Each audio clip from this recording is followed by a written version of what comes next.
Good morning students. Welcome to the digital classes of Lal Bagh Girls Intermediate College. I am Ma'am Spring, your history teacher, and this class of mine is for class 11. Class 11.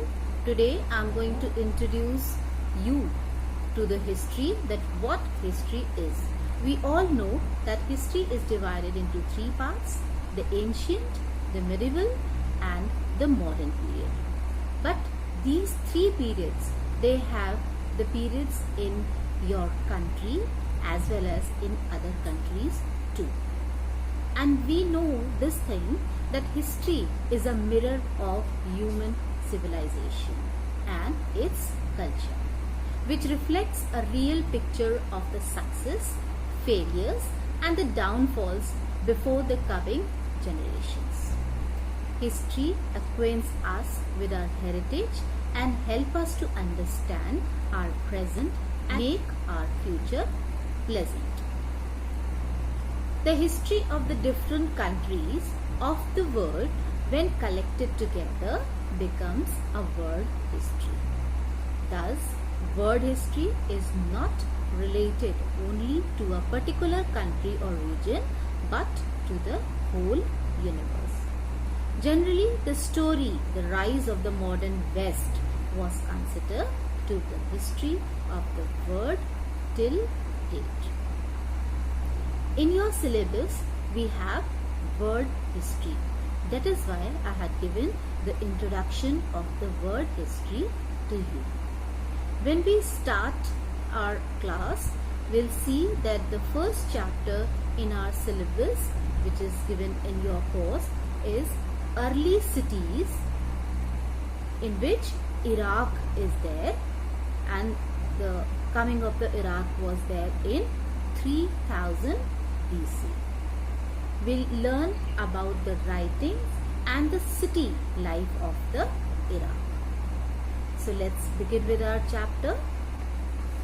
Man entered Metal Age after the Neolithic Age.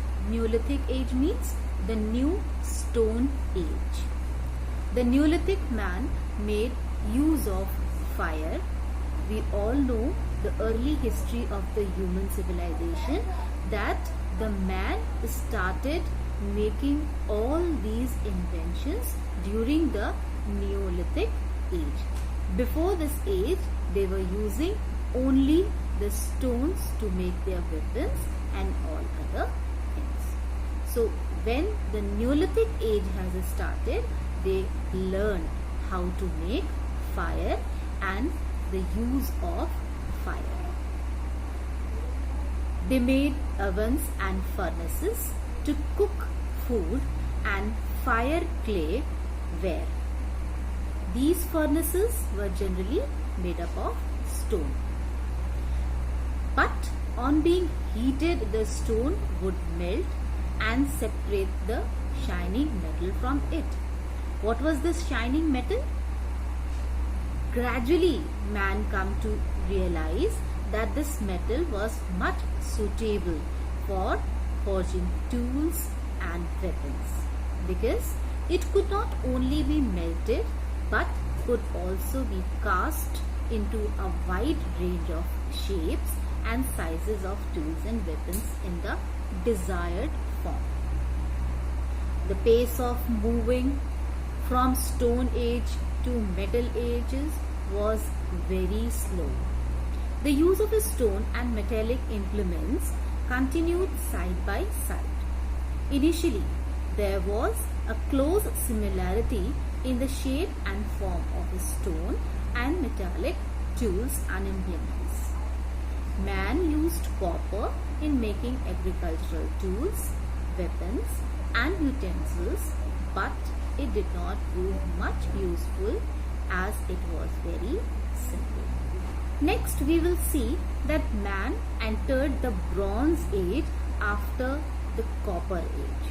Bronze was forged by alloying copper with tin. As bronze was stronger and more durable than copper, man began to forge utensils, tools, weapons of this metal.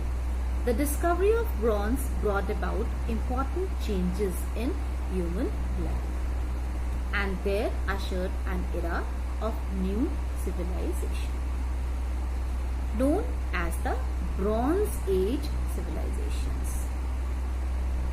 Then we see that the age has witnessed the growth of new technological, economic, political developments, and with these there also came changes in human relationships.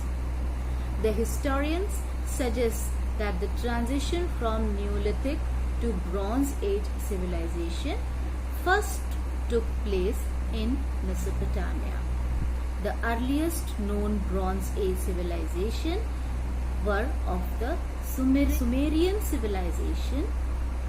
The earliest known Bronze Age civilization, the Sumerian civilization, is the gift of Mesopotamia, broadly corresponds to present-day Iraq, Mesopotamia.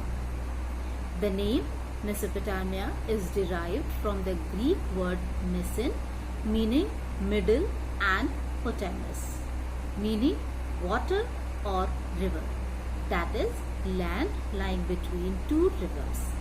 Thus, the word Mesopotamia in a way indicates towards two major rivers of the regions, that is, the Tigris and the Euphrates, which played a vital role in making this region fertile and all the Bronze Age civilizations for the growth of its urban life. Voluminous and rich literature, mathematics and astronomy. It left its influence on world civilization in a number of ways. So, we come to know that this civilization has done a lot and had contributed a lot in the world history. So, this is all about today's lecture, and in the next lecture of mine, I'll be introducing the geographical features of Mesopotamia. Till then, stay safe, stay home, and thank you.